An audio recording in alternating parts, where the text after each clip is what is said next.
Welcome, everyone, and thank you for joining us today. We're going to give just a few minutes for folks to hop on the recording, and then we'll get started.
Hi, everyone. We are just giving another minute or so for everyone to join us, and then we'll go ahead and get started. You are in the right place. Hold on tight. We'll be back in just a few.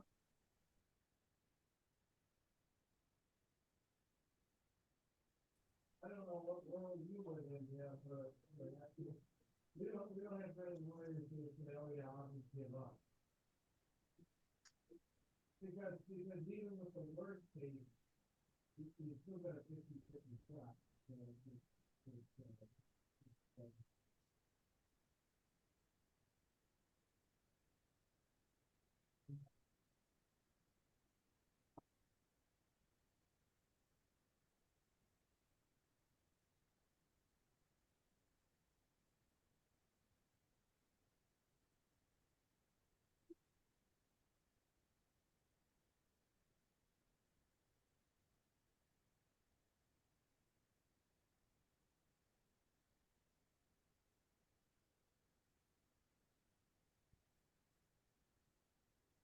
Okay, panelists, are we all ready? I think we can go ahead and kick this thing off. Welcome, everyone. And on behalf of Alcock, Marcus, and SPS, we'd like to thank you and welcome you for coming to our third interactive expert panel discussion on how to right-size your condominium fee.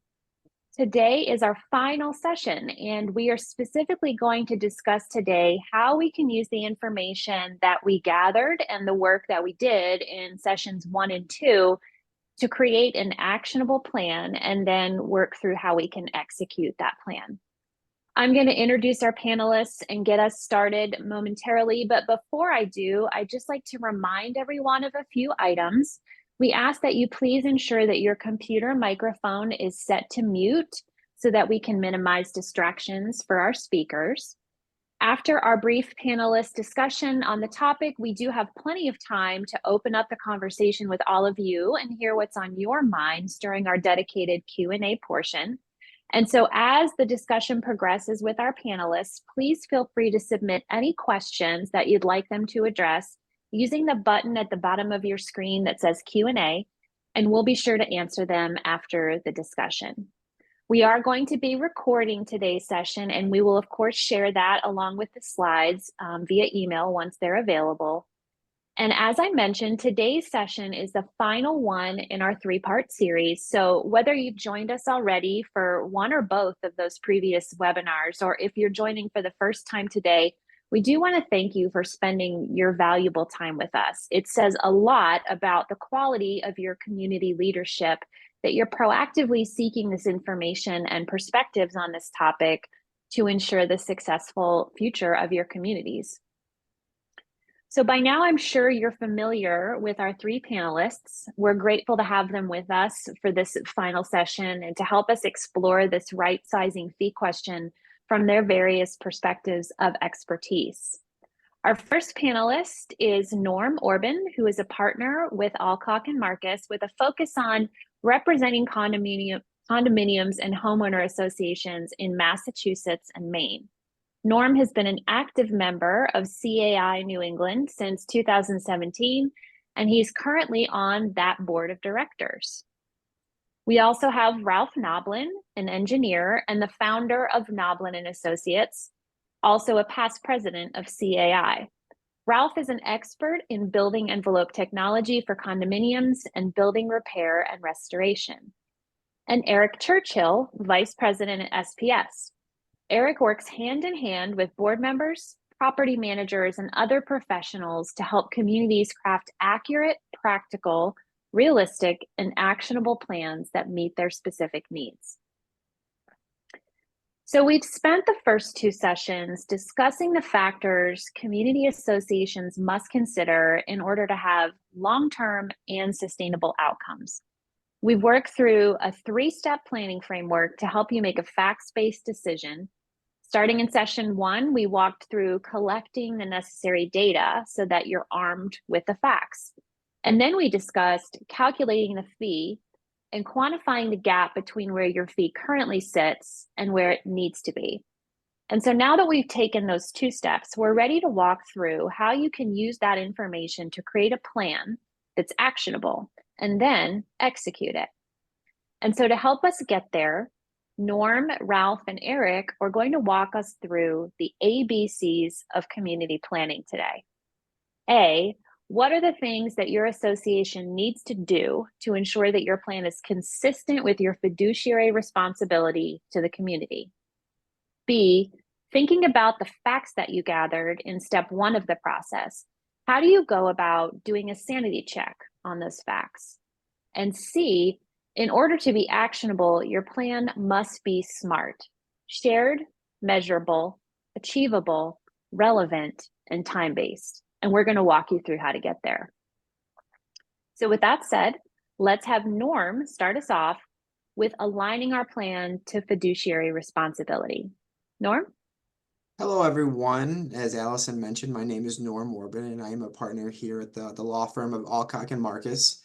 So today, what I want to talk about is how we ensure that any plan that we've created with respect to the reserves or taking on any work is consistent with your fiduciary responsibilities as board members. And the way to view this is to look at it as it's part legal, and then a big part of it is practically looking at and analyzing things to make sure it's done in the best way possible. So one of the things you want to do is, so at this point in time, you should have gotten opinions, an engineer, an architect, a contractor, or consultant. From here, you need to follow what they say. And it's sort of a practical guideline in that most board members are not going to have the advanced knowledge of an architect, engineer, or consultant. So once you get the opinion from the same, either on what you need to do right this second, what's wrong right this second, or ways to think about the future, it's important that you actually follow the plan given by these experts to make sure you put yourself in the best position possible, not only as a board member, but as for your community as a whole.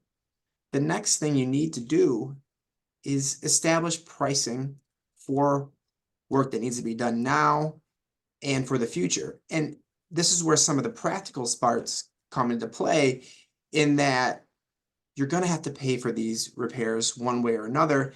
And if it's a big project, the biggest thing I would suggest to do is be upfront with that. It's going to be a big project. Be open with the rest of the community that's going to be a big project. There's going to be big expenses. And then once you have that, share how it's going to be paid for. Is it going to be paid strictly from the reserves? Are you going to need to make an assessment? And then how will the assessment going to be paid for? Will it be by a lump sum right away? Or will there be some sort of financing or option where some owners could finance and pay over the time? Or maybe there's a hybrid of both. Get ahead of this as soon as possible. There's not a unit owner in Massachusetts or anywhere else that wants a big assessment. No one does. But sometimes you have to do it. And the best way to have this happen as best and as smooth as possible is to open things up and explain that it's coming and here's how you can handle it. And finally, and what should hopefully be the most obvious part is, once you get the opinion from an expert, you need to go ahead and follow the opinion and do it. Make sure the work is done. Because the biggest problems you'll run into as a board member or as an association as a whole is if you get an opinion or you get some sort of information suggesting that there's something wrong with the common areas and work needs to be done and you don't do it, you're opening the door to many different things. One, you could have some sort of complete failure and loss of the common areas or units related to the same, which then opens up the board and the association to varying degrees of liability. On top of that, if somebody else sees from the outside that you don't have adequate reserves, you're not doing necessary work, it's going to create other problems, and that it's going to be hard for either the association or for unit owners to obtain financing. And right now, a big issue that's coming up, it's going to be extremely difficult to insure the property.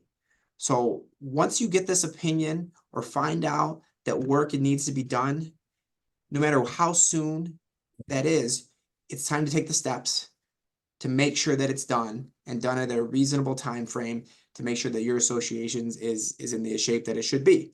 And with that, I will pass things over to Ralph Noblin to talk about some engineering concerns.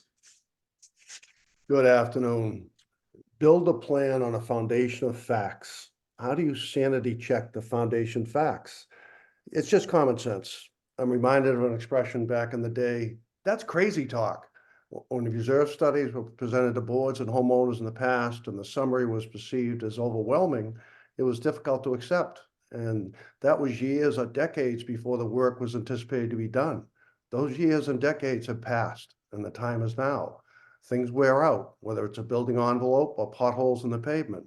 Other than concrete foundations, which may last 100 years, other common areas or limited common areas have finite lives much less than 100 years. Ask the actual experts. There are many firms in New England and elsewhere throughout the country that specialize in determining property needs in the long term. Quite a few of these firms are active in CAI, and I strongly advise condominiums to consult with these firms to get accurate and impartial information for the plan.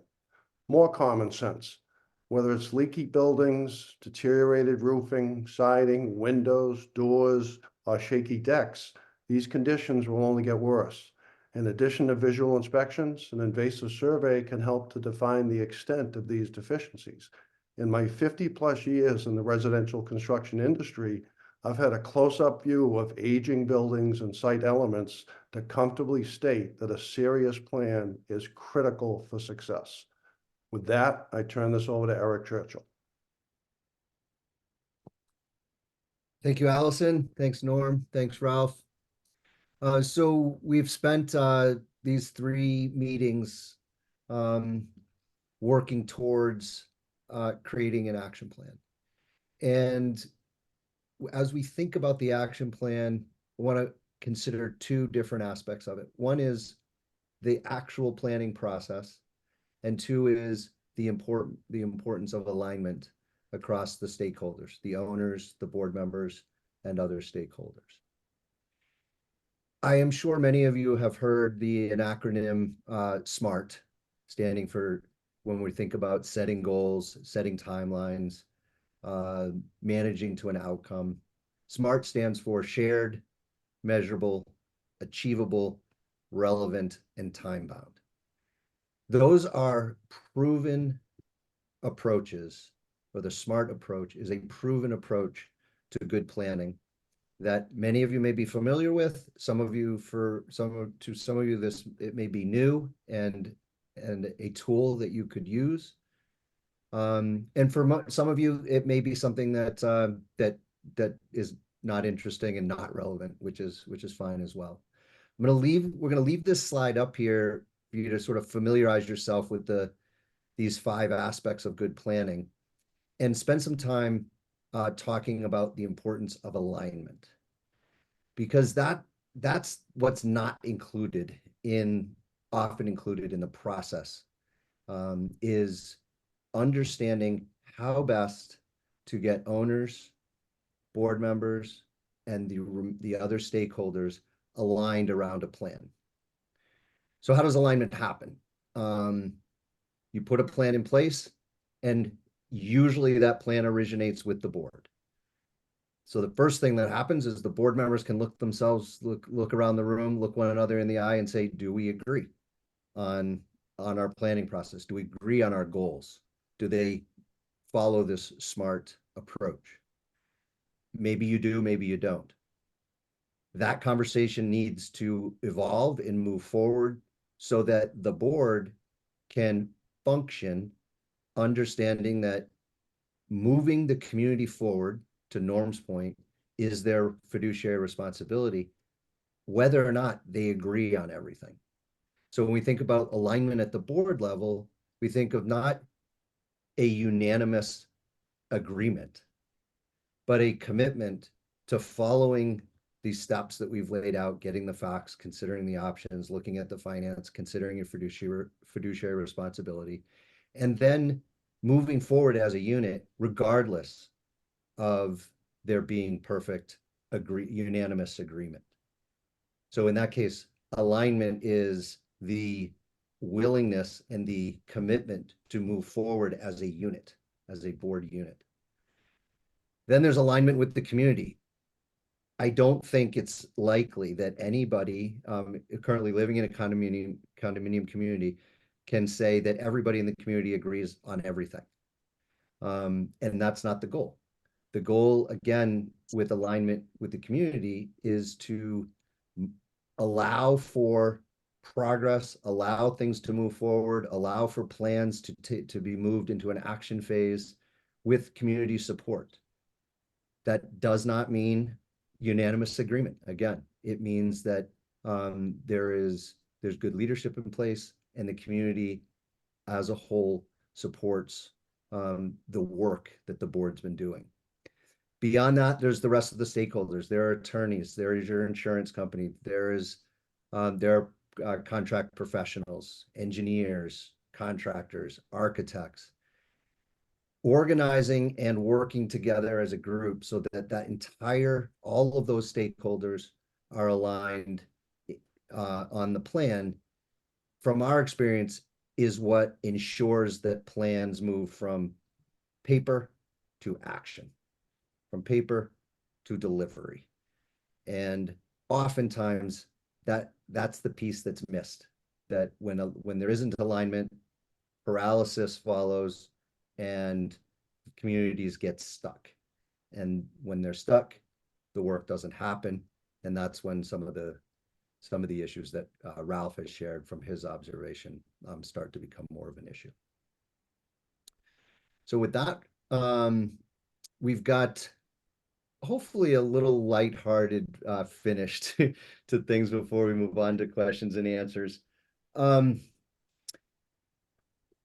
Everybody, in each one of these sessions, we've talked about the cost of maintaining common property and the increasing costs over time. And I think all three of us as panelists, when we've been preparing and discussing these topics, we all agree that we see communities kind of waiting for tomorrow, hoping that things will just get better. We like to leave with accepting that, hoping that things will get better, hoping that things will get resolved, hoping that things will get fixed. That's not a plan. The image here, the money tree is likely not growing in anybody's backyard, and therefore we need, as a group that are impacted by condominium communities, to spend time planning, identifying these sources of funds to pay for what needs to be done, and embracing our fiduciary responsibility to do so.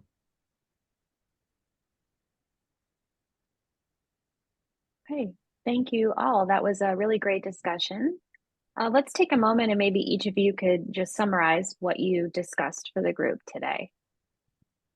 Yeah, so with respect to the fiduciary duties, I think it's important to recognize that it's the board and board alone who is responsible to make these repairs or have this work performed. And in doing so, it's important to follow the advice given by professionals. And then when it comes to sharing the information with the community, to be open and discussing how the costs are going to be covered, And then finally, and I understand there's some specific questions, some of this that we can get to shortly, to get this work done that's been recommended to you by professionals to ensure that the community's in the place that it should be, both, you know, for today and going forward in the future. As far as the foundation facts, I mean, the facts are tangible, and I really encourage those living in condominiums, managing condominiums, whether they have a construction background or they don't, to get up close and personal with the buildings, do a walk around on a Saturday, get a group together, take a really hard look at exactly what you're dealing with.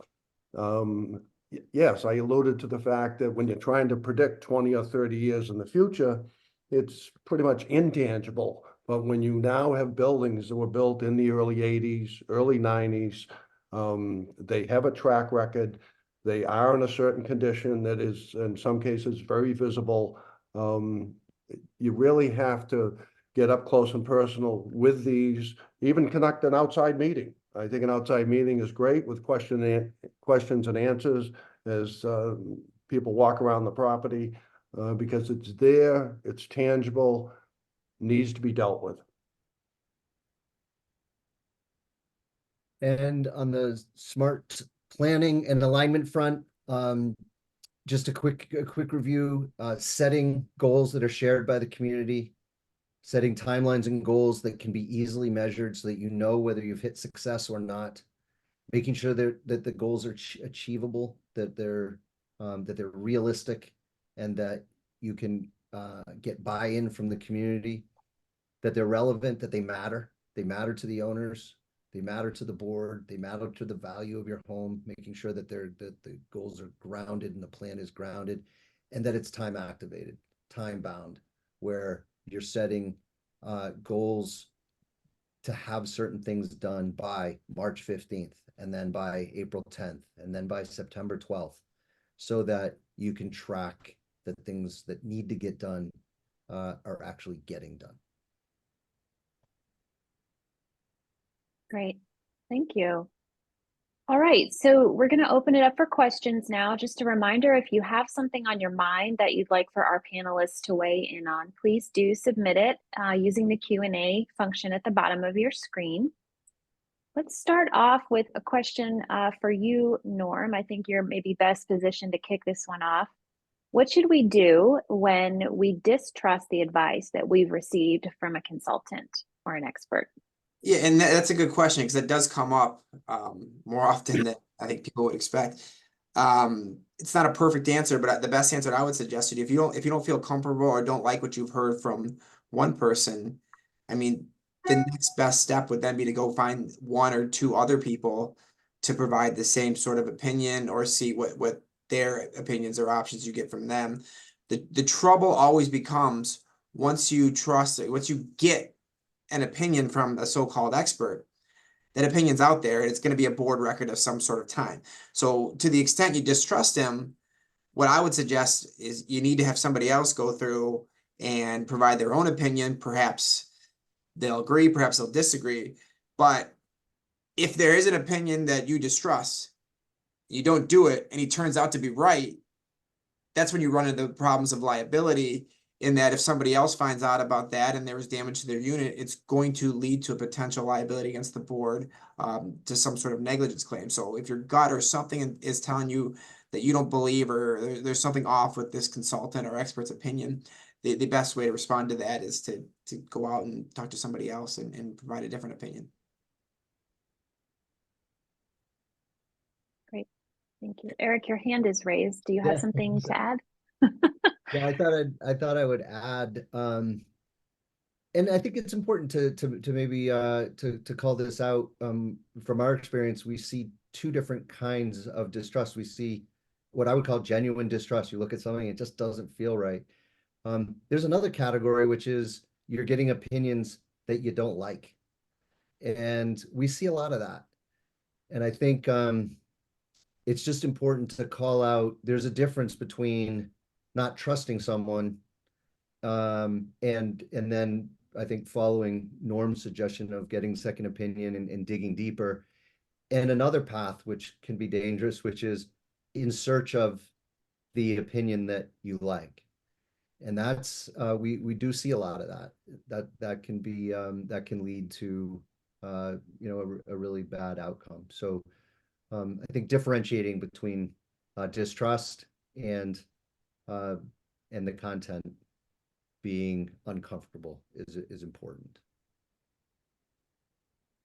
I think that's a really good call out. Thank you. Okay, let's kind of flip it a little bit. Here's a question.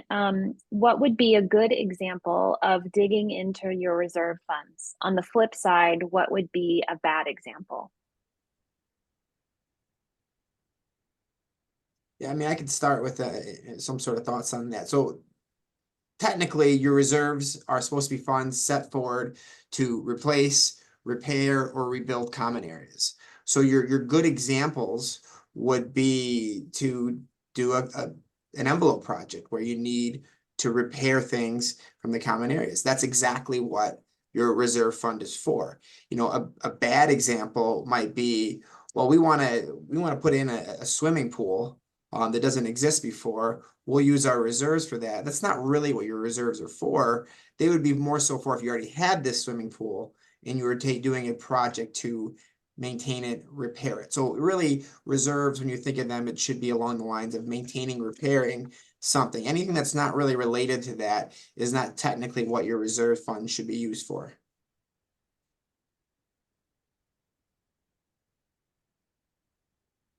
I might Okay. add that we see people using reserves for operating expenses, and I think there's, you know, just need to be careful there in terms of how things are classified and what things are being spent on.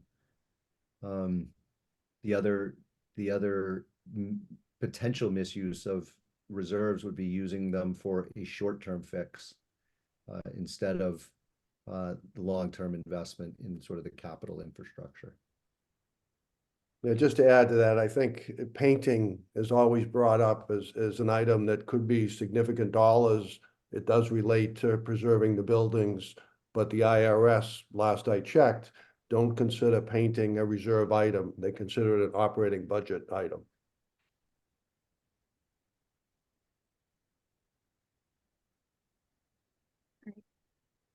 Okay. Ralph, here's something that you might want to weigh in on. If reserve study indicates a roof replacement in 2026 and you're not really having any problems with your roof, do you need to replace it on the timeline stated in the reserve study? I think this is a good example for a number of different items. You need to reevaluate. I go back to times when we actually did a reserve study on a property that wasn't built yet, but the developer wanted to get real numbers so that he could present to the board as soon as the board got involved. So we're projecting out 20 years, 30 years. There's been a lot of talk about how often do you review what's in the reserve study. Nationally, there's a lot of talk about originally it was 5 years, then every 3 years. I saw documents recently, it was written in the documents that 10 years was appropriate for revisiting the reserve study, and I can't disagree with that more. As you get closer to that target date that was set forth, possibly 15 years ago, possibly 5 years ago, it's not a bad idea to re-inspect, do a visual inspection and roofing, for example, get into some attics, okay? From the ground, shingle roofing wears and that the granules start to fall off, they roll down, end up in the gutter. But you really don't know what's happening unless you get up inside the attic and all of a sudden you see sheets of plywood that are punky and soft and water stained. That's going to play a role in when the roofs need to be replaced. So I would encourage everyone, and Eric touched on it, you know, a lot of this news is daunting. And I don't fault people for getting a second opinion or to, you know what, let's discuss that again. So yes, I would strongly suggest re-inspect, see if that target date of 2026 is realistic. Could it be pushed out to 2028, 2030, or frankly, is it, you know, causing a problem now? You're just not aware of it, because pitch of water that hits the roof It's gonna get absorbed somewhat by the plywood. It's gonna drop down into the attic, get absorbed somewhat by the insulation. It's gonna get absorbed somewhat by the ceiling sheetrock. So once, for example, a leak shows up in a bedroom, inside a unit, it had to go through quite a few materials to get there, so it probably has been in the works for a while. Yeah, and just to add to that, this question is sort of similar to the consultant you don't like, in terms of the way I look at it, with respect to potential liability. So Ralph's idea of reevaluating is, I think, what you need to do, because again, once you have that record or report, it puts you in a bind to where if you don't find something else that suggests that you can do it later, that things are okay in 2026, we don't need to do it right now. You know, if something were to happen with the roof and it were to fail, you're opening yourself up from a liability of a negligence claim, because no matter how good the roof appeared, you had a report from 3 years ago suggesting that the roof was going to need to be replaced in 2026. Therefore, arguably you knew or should have known that if you didn't do it, it was going to fail, and then any damage caused to any individual owner or unit, you could be responsible for. So that's sort of part of it is the balancing of a liability, is that the reports will, in some sense, create liability, but they're important because going without any report will do the same thing. Great.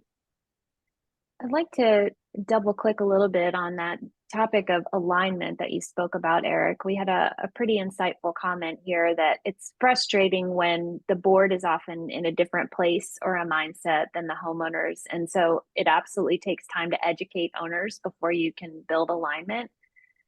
So the question is, in addition, what do you do as a property manager when the board refuses to move forward and do the right thing? This is a challenge.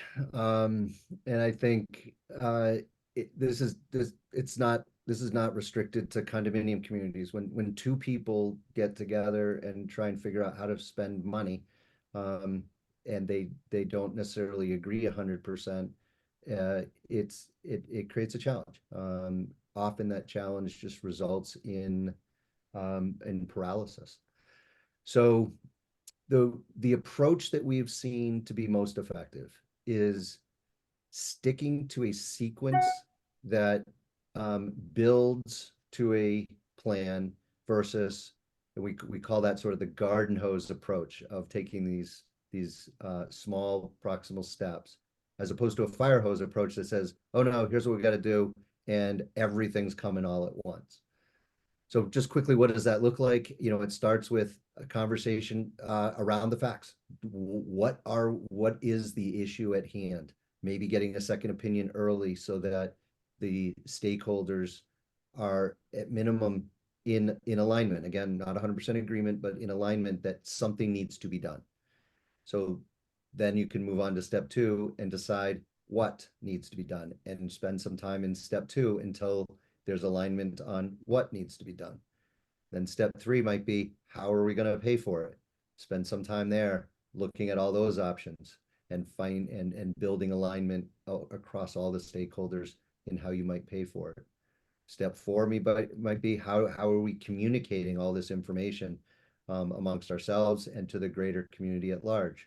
Spend some time there, work on it. So these incremental steps of building towards a plan, instead of just biting off the whole thing all at once and saying we got to do something. What we find is that's really, really helpful.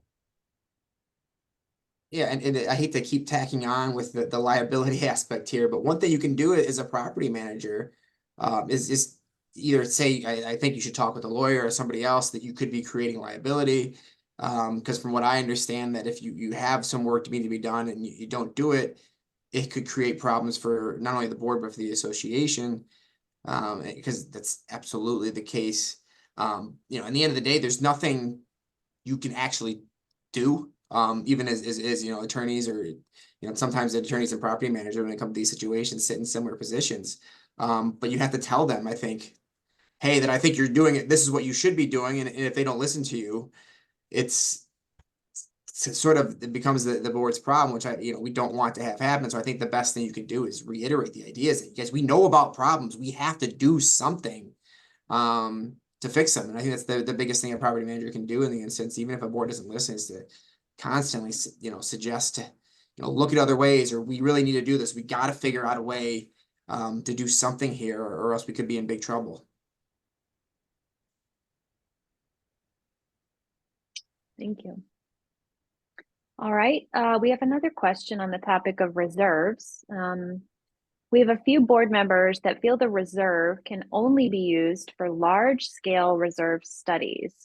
Others feel they should be used for emergencies like storm damage, uncovered insurance deductibles, all common area impact. What do you think?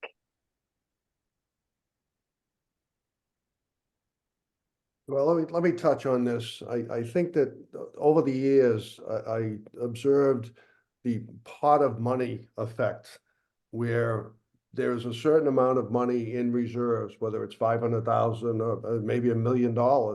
And to the average person, that sounds like a lot of money. But then you turn around, you do the math that there's 350 homes involved, and there's X amount of dollars to handle problems and issues with those 350 homes. So I think that people need to stand back and accept the fact, and again, it's a cold, hard fact. The reserve fund is the reserve fund. It's not going to take care of excess snow plowing that wasn't anticipated when the blizzard of 2025 blows through New England, issues like that. And it's not as much money as people think it is when they initially react to it. So I would encourage people, just run some simple math, okay? How old is your property? How old are the elements at the property? What kind of money is in reserves right now? What kind of money is going in reserves?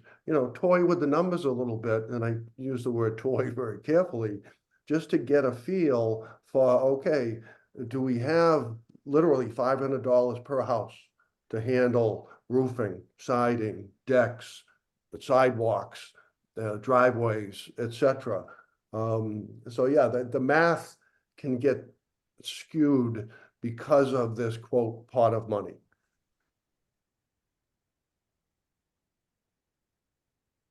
Great, thank you. So here's a question about financing. What are you currently seeing for association financing plans? Say, for example, 250,000, 500,000, or 1.5 million. What's the annual duration of loans that you're currently seeing? And what about monthly payment increases to account for these loans? So great question. Really sort of drilling into the how do we pay for it piece of the puzzle. So I just put up a couple quick scenarios here just to ground the answer. If you take $250,000 at 6% interest with a 10-year loan, that's $33,000 plus a year in debt service. If there were 50 owners in that community, I'm just creating an assumption. On a monthly basis, that's an increase to the fees of $56.61. Now, if you just simply change the 10 years to 30 years, which is the far end of the spectrum, that $56 reduces down to $30. If you change the 250,000 to 1.5 million, and you leave it at 30 years, that $36 becomes $181. So this is math that can be done pretty quickly and pretty easily as part of your planning process. And the financing represents one piece of the puzzle. Money coming from the bank. Another piece is assessing owners. Another piece is increasing fees and accumulating money for either expenses or to cover a debt service component. The one last other thing I would say is that oftentimes people will do, communities will look at combinations of those three things. So it's not just one size fits all, you need to finance, or you need to assess, or you need to raise fees. But you can use a blended approach. And then to finish, anytime you do any kind of work, you have to ask the question that sits on the other side of the coin, which is, are any costs being reduced as a result of doing this work? So going back to my original example of that $56 increase, are you then potentially eliminating an operating expense or another capital expense so that $56 is adjusted downward because of a savings associated with it?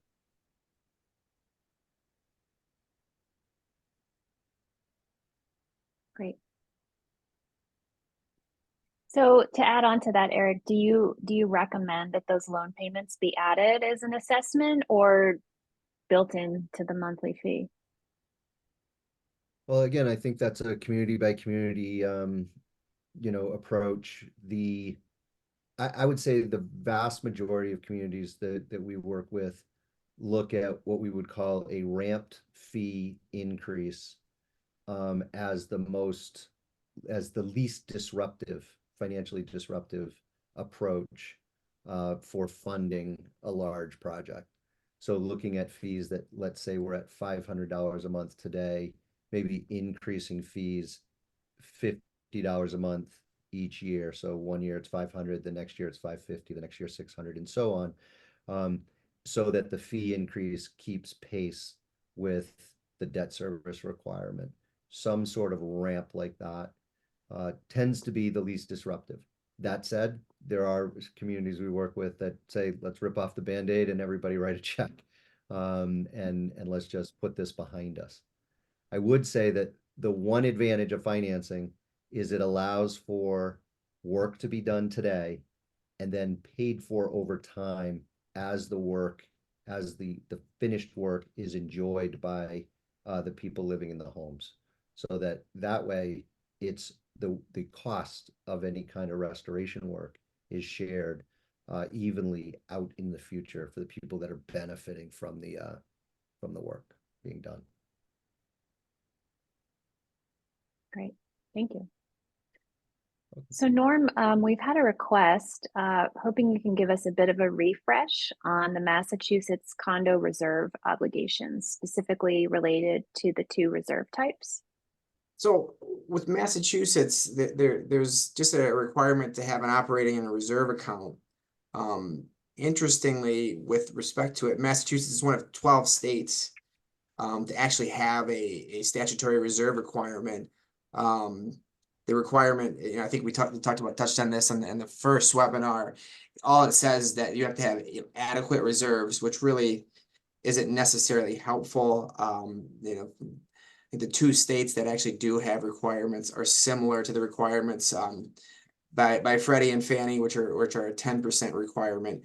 So that would be the only actual number requirement we've seen in the country that puts a specific amount to go ahead. But I do think there's some information out there suggesting that in the very near future, Freddie and Fannie are going to be looking for more like a 20 to 25% of your operating to become your reserve account. But right now, Massachusetts says adequate. And I think the way you get to adequate is you look specifically for the needs of your associations, which is just done by the steps that we've talked about over the course of these 3 webinars in terms of having reserve studies done, looking at the best way to reach the results or accomplish the results or the suggestions of the reserve studies, how to fund it, and how to put it forth and put together an actionable plan. Great. Okay, another question kind of dealing with more of the social or alignment aspect of our conversation. Any advice on how we can deal with fellow board members that think they know better than who we hired to handle the project? So those experts like engineers and contractors.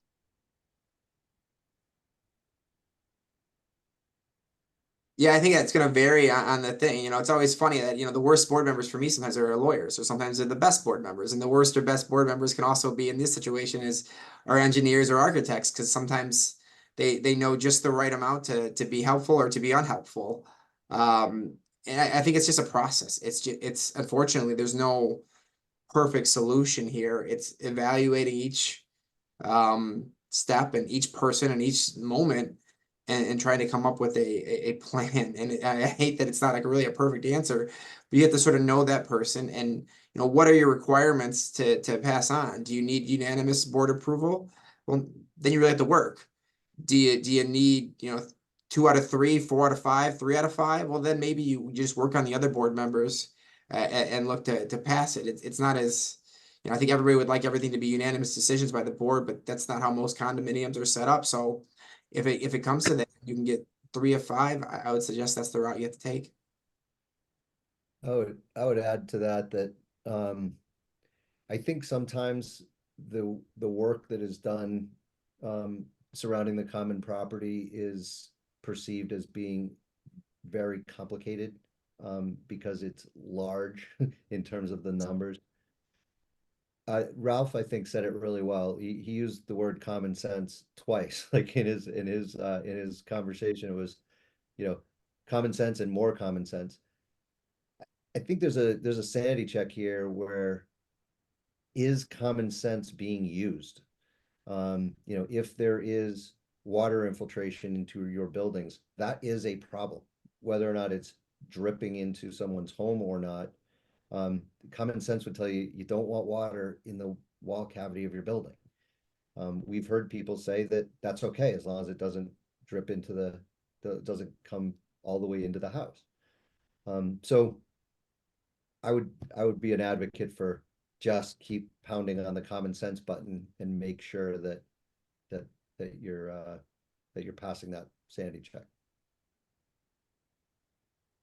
I like that common sense button. Where can I get one of those? Is that like the easy button that you can? I think Anyway. Yeah, I think Staples had one for a while. It's a great idea. Somebody market that. Okay, another question. Our reserve study calculates what needs to be deposited into reserves, but these numbers are way beyond what unit owners in our area can pay. So how do you suggest we navigate this challenge? This is where I'll start. I'm sure Norm and Ralph have a comment here.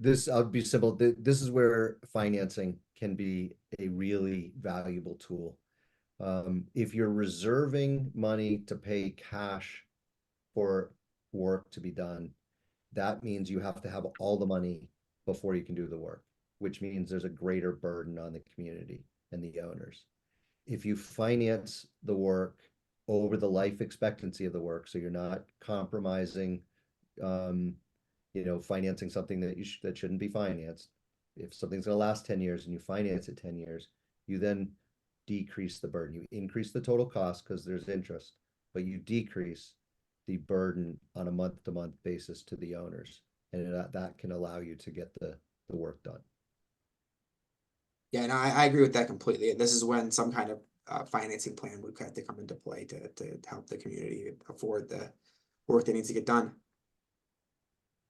So then I've seen major changes in the terms of these loans. If we go back in time, 5 years was kind of the standard if an association wanted to borrow money as opposed to just hitting everyone with a special assessment.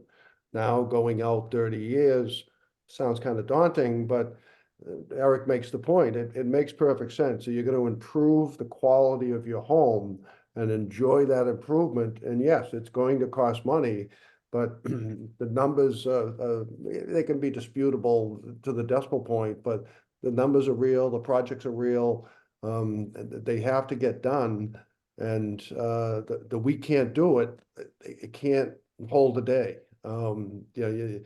Your fiduciary responsibility with the board, but even as a unit owner, you have to realize that this work needs to get done. Let's have intelligent discussions about how to get it done, okay, that makes sense, knowing that it's going to be an expensive deal. Eric, maybe just a bit of a part two to that previous question that you could weigh in on. Is it true that collecting an assessment is going to be more difficult than collecting an increased fee? Well, this again is this is such a it's an interesting challenge. Oftentimes, boards will say, well, let's just assess the owners $10,000, let's say. And and when exploring options, if there's another option to finance some work that needs to be done, the other choice the board might have to make is fees go up by $100. I have been in many conversations where the board will say, we can't have a fee increase of $100. So therefore, we're going to assess the owners $10,000. I have a tough time reconciling that position. It feel it I think when we actually are polling owners and talking with owners, it is overwhelmingly weighted to the side that incremental increases in the condominium fees, in the $100, $200, $300 range, whatever the number is easier to manage than a one lump sum cost. I will say all of that with the stipulation that every community is different, and there are times when either approach might be more appropriate than the other. And to add that from a legal perspective, if we're looking at purely collecting it, I don't know that it would be harder to collect one versus the other. You would follow this sort of the statutory process if somebody's behind on a special assessment, and could look to establish a lien with respect to the special assessment, much like you could with a regular common area fees. You know, somebody may try to make the argument about priority, which I don't know how successful that would really be, but there would be, in terms of collecting it, I think you'd have a pretty strong legal argument in terms of what you need to do that if you had to go down that road. I don't know that it would really change much, and you know, it'd be very difficult, I think, for somebody to effectively dispute any charge. And even if they did, they'd have to pay it initially, and then dispute it under protest. So it's a complicated process. And I think Eric did a good job covering the practical aspects of it there. But from a pure legal collection standpoint, I don't know that there'd be a huge difference. Thank you. So as board members, how do we ensure that what we learn during our term is carried out by the next group? And how about when the community revolts to increased fees or the need for an assessment?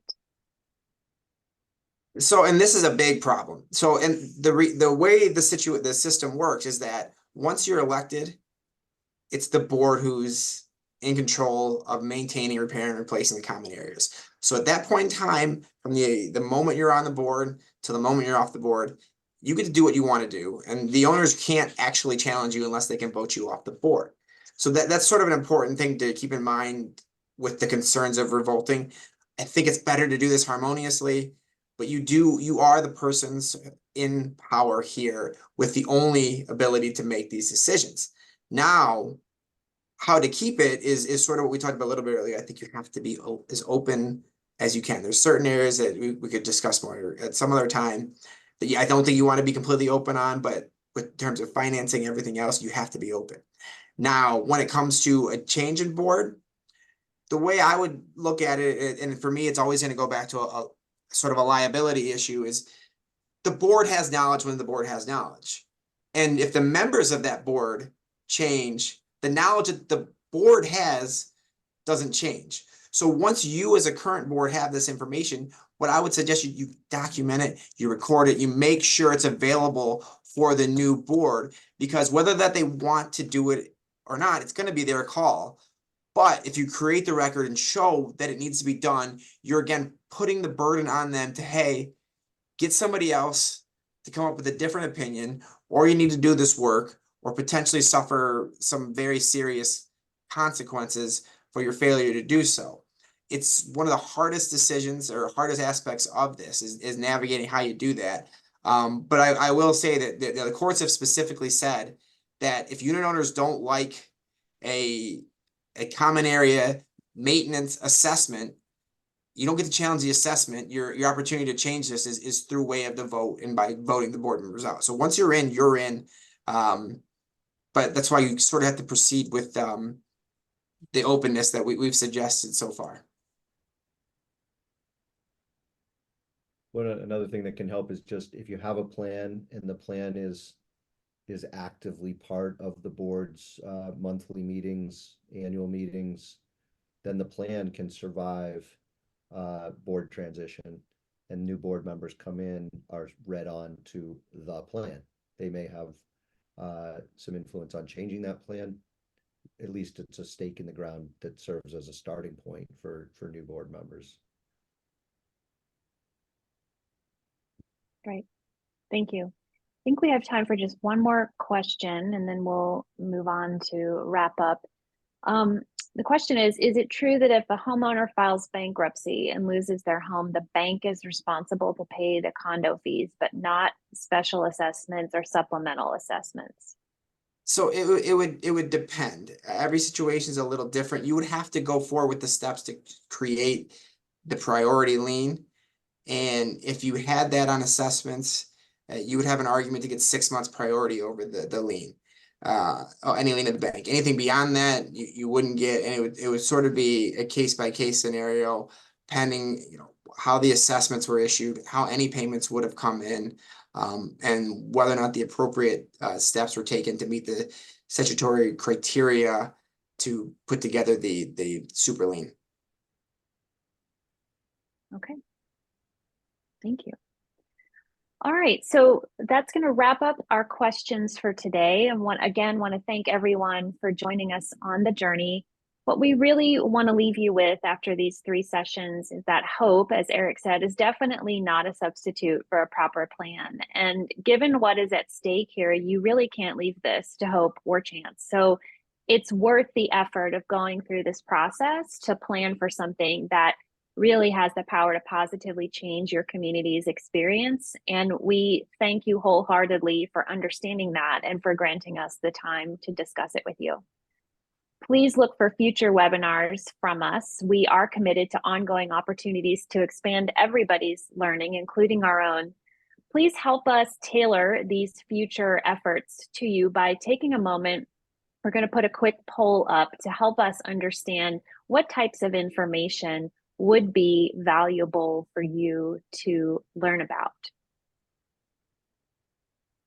There we go. There's the poll. So if you could just take a moment and help us out by answering these quick questions. And then as you're doing that, I will just say that if after this series you feel that you're ready to move forward in creating a plan to right size your fee, and you feel like you would benefit from expert help in working through that process, we are always available. Please make note of our contact information on the slide. And of course, we will be doing email follow-up as well. So you'll have that way to reach out to us if you would like.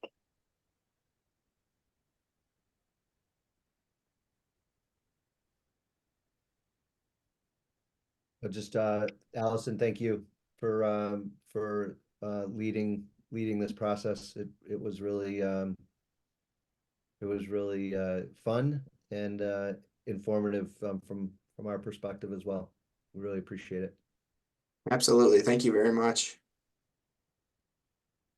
Thank you. All right. With that, I believe we are set to conclude right on time. Thank you, everyone, for joining us. Have a great rest of your day. Thanks, everyone.